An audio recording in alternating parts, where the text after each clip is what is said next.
Prime minister ने कल जो एड्रेस किया उसमें वादे किए हैं। वो वादे आपने सुन लिए होंगे, इसलिए मैं पढ़ना नहीं चाहता कि बहुत ज़्यादा उसके अंदर बातें कही गई है, क्योंकि ऑपरेशन सिंदूर जो नाम रखा गया और उसी के अकॉर्डिंग टू एक्ट किया सेनाओं ने।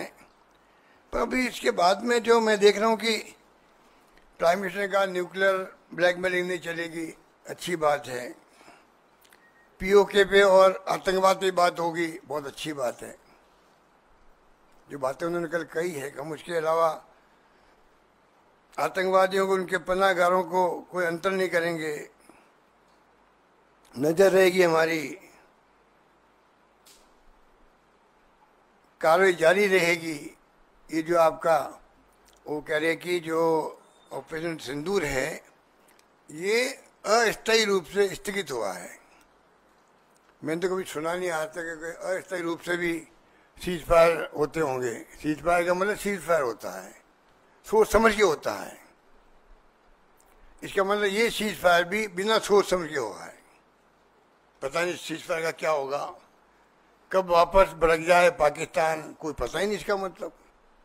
जब आप कह रहे हो कि तो अस्थायी है, तो अस्थायी है आपका सीज फायर। आतंक के विरुद्ध कार्रवाई जारी रहेगी, तो फिर आप बताइए ये ऑपरेशन तो स्थगित कैसे होगा आपका? इसका मतलब तो या तो दबाव में जो अमेरिका में बैठ करके टेलीफोन पे बात की होगी प्राइम मिनिस्टर से पाकिस्तान और हिंदुस्तान के, या एमईए के विदेश मंत्री से की होगी, पता नहीं। इतना बातें क्लियर होनी चाहिए सामने। तो ये इस तरीका जो मैं समझता हूँ कि जो अपनाया गया है।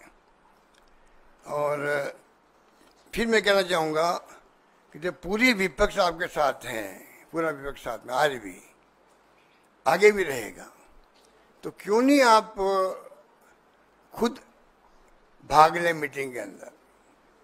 ऑल पार्टी मीटिंग की बात तो की जा रही है, उनको भाग लेना चाहिए।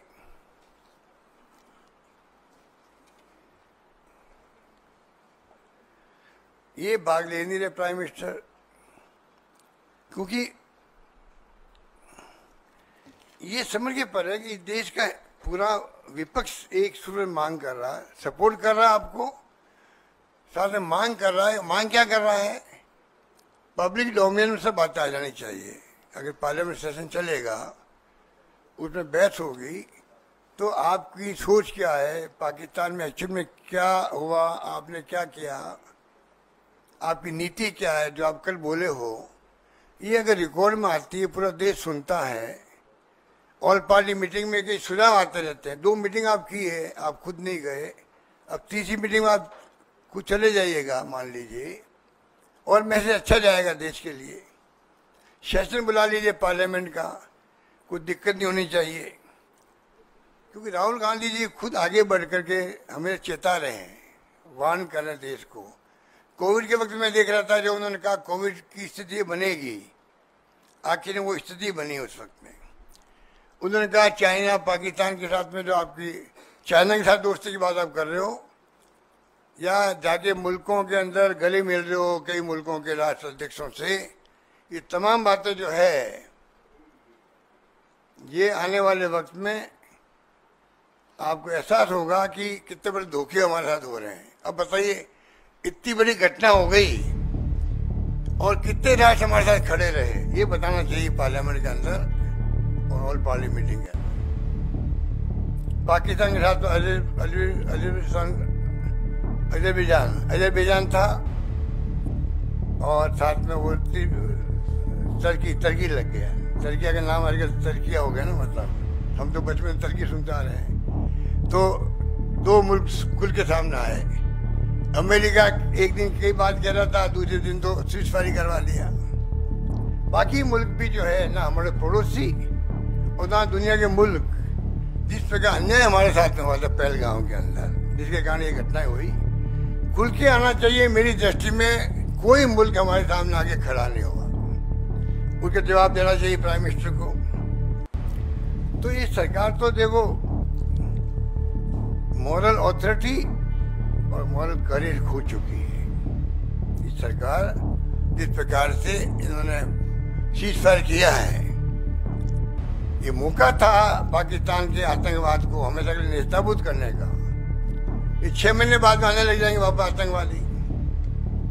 35 साल से हम देख रहे हैं, 90 के बाद में लगातार देख रहे हैं, 35 साल हो गए, आतंकवाद रुकने का नाम नहीं ले रहा। कितने लोगों की हत्या हुई है, चाहे हमारे आर्मी को हो या पैरामिलिट्री फोर्सेज को, BSF को, सिविलियंस हो, तो कब तक भुगतेंगे? ये मौका था हमारे लिए, गोल्डन अपॉर्चुनिटी थी प्राइम मिनिस्टर खुद के लिए, देश के लिए, गवर्नमेंट के लिए, पूरे देश के लिए थी, उसको हमने खो दिया सीज फायर करके।